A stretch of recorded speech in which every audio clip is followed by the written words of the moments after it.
Hello friends, welcome to my channel Education and Job @94। তো friends, railway board একটা নতুন notice জারি করেছে, যেটা সবার দেখা গুরুত্বপূর্ণ। সমস্ত ইউটিউবার যারা তোমরা প্রিভিয়াস ইয়ার অ্যানালিসিস করে ভিডিওগুলো পাবলিশ করে, এখন যেমন এএলপির পরীক্ষা এক্সাম চলছে, বর্তমানে আরআরবি এএলপির পরীক্ষা চলছে। তো এই রিলেটেডই একটা ভিডিও পাবলিশ করেছে, এটা এসএসসি আগেই করে দিয়েছিল। তো দেখো কি হচ্ছিল, যে এতদিন ধরে যে সমস্ত পরীক্ষাগুলো হচ্ছিল প্রিভিয়াস ইয়ারের, এসএসসি বলো আরআরবি বলো, যে পরীক্ষায় গ্রুপ ডি এলএলপি এনটিপিসি পরীক্ষাগুলো হচ্ছিল, সেগুলোর তোমার প্রতিটা এক্সাম কাউন্টারে গিয়ে বিভিন্ন ইউটিউবাররা এই ভিডিওগুলো ছাড়ছিল, পোস্ট করছিল এক্সাম অ্যানালিসিস। তো সেই সংক্রান্তই রেলওয়ে বোর্ড এখন ব্যান করে দিয়েছে। তো চলো দেখা যাক কি বলেছে এই ভিডিওতে, কি বলেছে তোমাদের সমস্ত কিছু ডিটেলস এই নোটিশটায়।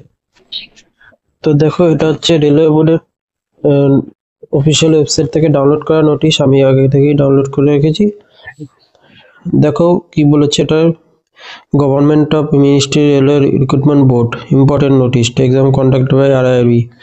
তো ফার্স্ট পয়েন্টে কি বলেছে দেখো,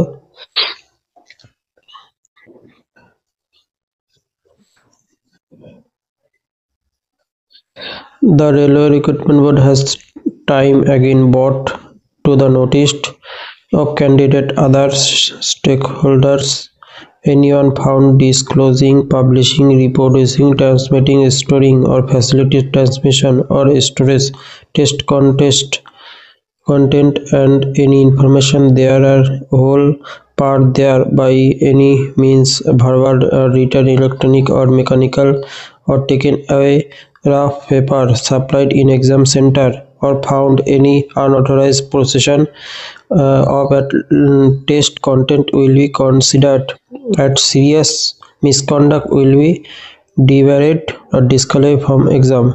অর্থাৎ যদি তুমি কোনো এক্সাম হলে গিয়ে তুমি যদি কোনো পেপারে কোনো কিছু কিছু গ্যাজেটে কিছু তোমার প্রশ্নগুলো লেখো, বা ওখানকার যে যারা ইনভিজিলেটর তাদের কাছে যদি এরকম লেখা কোনো কিছু পায়, তাহলে সেটা পুরো এক্সামটা ক্যান্সেল করে দেবে এবং তার এক্সাম ব্যান করে দেবে এবং তার উপর আইনত ব্যবস্থা নেওয়া হবে, সেটাই বলেছে। অর্থাৎ তুমি ওখানে আগে অনেকে কি করতো, যে তোমরা অ্যাডমিট কার্ডের মধ্যে সমস্ত রিজনিং এর কোডিং ডিকোডিং এই সবগুলো লিখে নিয়ে চলে যেত। তো সেই সমস্ত কোনো কিছুকে এবারে লেখা যাবে না, তাহলে কিন্তু তোমার পরীক্ষা ক্যান্সেল হয়ে যাবে।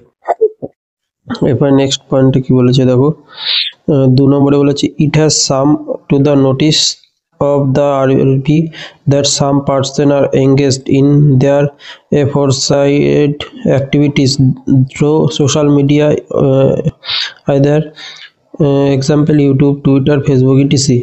তো যারা এগুলো এই যে অর্থাৎ যারা এক্সাম সেন্টারে গিয়ে তাদেরকে পরীক্ষার্থীদের কাছ থেকে তোমরা এক্সামের যে প্রশ্নগুলো আছে সেগুলো জানতে এবং সেগুলো ইউটিউবে ভিডিও ছাড়তে, তা সেগুলো এখন আর করা যাবে না,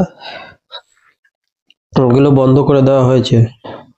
তারপরে 3 নম্বরে কি বলেছে, disciplinary legal action will be taken against such candidate or person individual involved as per rules, such matter will be reported to the police in necessary. বলছে যদি প্রয়োজন মনে করে তারা সেই ব্যক্তি বা সেই স্টুডেন্টের বিরুদ্ধে তোমার থানায় কেস করবে এবং তার বিরুদ্ধে করা ব্যবস্থা নেওয়া হবে, সেটাই বলা হয়েছে। অর্থাৎ যারা যুক্ত হবে তাদেরকেই পুলিশ কাছে কেস করা হবে। এবং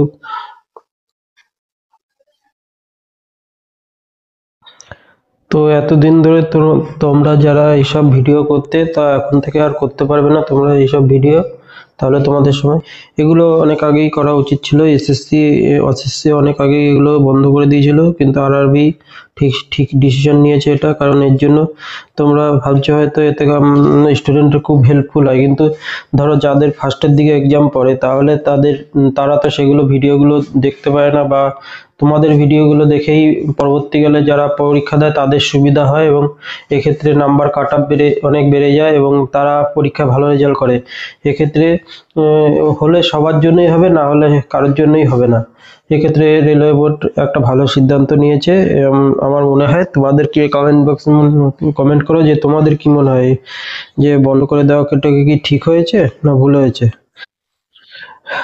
এটা আমার তো মতে ঠিক হয়েছে। তো ভালো হয়েছে একদিক দিয়ে যে এখন থেকে লিগালি ছাত্রদের সবারই সমান পরীক্ষা হবে এবং সবাই পরীক্ষা দিতে সমানভাবে দিতে পারবে। তো এই ছিল আজকের আপডেট, গুরুত্বপূর্ণ। তো পরবর্তী ভিডিওর জন্য আমার চ্যানেলটা সাবস্ক্রাইব ও শেয়ার করে দিও। তো থ্যাংক ইউ।